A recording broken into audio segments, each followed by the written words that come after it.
శాస్త్రీయ నృత్యంలోని సంగీతం, ఆహార్యం, అభినయాలు ప్రేక్షకుల్ని ఎంతగానో ఆకట్టుకుంటాయి. ఇప్పుడు ఎన్ శారద ప్రదర్శిస్తున్న శాస్త్రీయ నృత్య విన్యాసాల్ని వీక్షిద్దాం.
నమామి విఘ్నరాజత్వం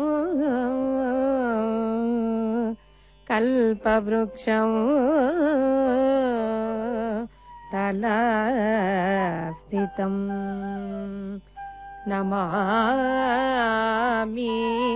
విఘ్నరాజత్వం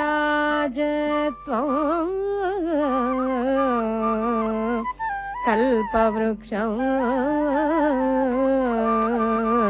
తలస్థితం. ఉమాపుత్రం మహాకాయం దంతేకం నృత్యకోవిదం తాండవ ప్రియ పుత్రాయ తాండవ ప్రియ రూపాయ నమో చింతామణి నిత్య శుద్ధ బుద్ధి ప్రదాయకం.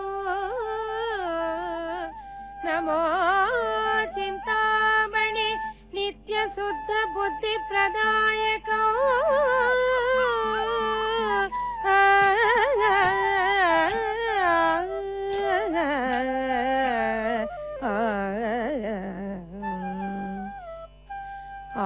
ఆనంద నర్తన గణపతిం భావయే.